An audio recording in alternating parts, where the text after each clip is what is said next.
दुनिया में जब भी किसी बेहतरीन एजुकेशन निज़ाम की बात होती है तो इसमें हमेशा जो फिनलैंड का एजुकेशन मॉडल है उसको दुनिया का बेहतरीन तलीमी निज़ाम समझा जाता है। कोई भी आप एजुकेशनल कॉन्फ्रेंस देख लें, सेमिनार देख लें, उसमें जो फिनलैंड का एजुकेशन सिस्टम है उसको as a role model education system present किया जाता है। दुनिया के जो मोस्ट डेवलप्ड नेशन है जैसे कि अमेरिका और बरतानिया, वो भी मानते हैं कि जो फिनलैंड का एजुकेशन सिस्टम है ये दुनिया का बेहतरीन एजुकेशन सिस्टम है। कोई भी आप रैंकिंग उठा लें एजुकेशन के मतलब, उसमें जो फिनलैंड का एजुकेशन सिस्टम है वो टॉप करता आपको नजर आएगा। इसी तरह जो यूनाइटेड नेशन डेवलपमेंट प्रोग्राम है वो भी फिनलैंड के जो एजुकेशन सिस्टम है इसको दुनिया का बेहतरीन एजुकेशन सिस्टम डिक्लेयर करता है। तो इस वीडियो में हम समझने की कोशिश करेंगे कि कौन सी वो रीजन है, वजूहात हैं जिनकी वजह से जो फिनलैंड का जो एजुकेशन सिस्टम है, तलीमी निज़ाम है, वो दुनिया का सबसे बेहतरीन तलीमी निज़ाम माना जाता है। सबसे पहले हम फिनलैंड का जो तलीमी निज़ाम है उसके स्ट्रक्चर को समझने की कोशिश करते हैं। Ministry of education and culture जो है वो फिनलैंड के पूरे तलीमी निज़ाम को चलाती है। फिनलैंड अपने जीडीपी का 6% जो है वो अपने तलीमी निज़ाम के लिए एलोकेट करता है। इसी तरह फिनलैंड में 3700 स्कूल्स हैं और 35 यूनिवर्सिटीज हैं और फिनलैंड का जो मौजूदा लिटरेसी रेट है वो तकरीबन 100% है। अब आते हैं हम वजूहात की तरफ, मेन रीजन की तरफ जिसकी वजह से जो फिनलैंड का जो एजुकेशन सिस्टम है उसको दुनिया का बेहतरीन एजुकेशनल सिस्टम माना जाता है। टॉप ऑफ ऑल जो फिनलैंड का एजुकेशन सिस्टम है वो इक्वलिटी को प्रमोट करता है। वहां अगर कोई गरीब है, अगर कोई अमीर है, सबके लिए एजुकेशन जो है ना वो फ्री है।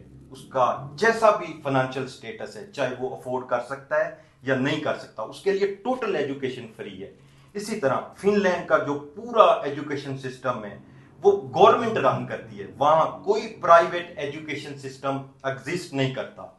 इसी तरह जो फिनलैंड का जो सिलेबस है वो करिकुलम जो है फिनलैंड का वो क्रिटिकल थिंकिंग और प्रॉब्लम सॉल्विंग जो टेक्निक्स है ना उसको प्रमोट करता है। वो जो स्टूडेंट्स हैं उनको सिखाता है कि उनकी जो प्रैक्टिकल लाइफ में जो इश्यूज हैं, जो मसाइल्स हैं, उनको कैसे रिजोल्व करना है।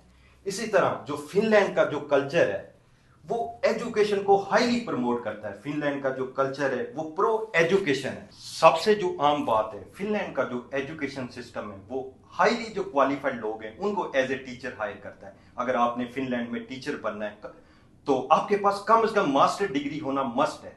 इसी तरह जो फिनलैंड में कोई क्रैमिंग टेस्टिंग सिस्टम नहीं है, बल्कि जो स्टूडेंट्स हैं उनको इंडिविजुअल बुनियादों पे उनकी इंडिविजुअल असेसमेंट की जाती है और उनकी इंडिविजुअल असेसमेंट की बेस पे उनको ग्रेडिंग दी जाती है।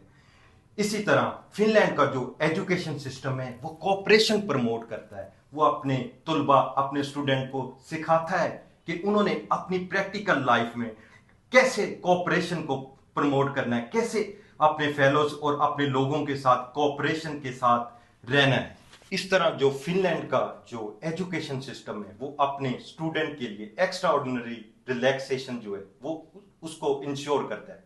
फॉर एग्जाम्पल फिनलैंड में शॉर्टर स्कूल डेज होते हैं, बहुत कम बच्चों को स्कूल में रहना पड़ता है। इसी तरह हर पीरियड तकरीबन 45 मिनट्स का होता है।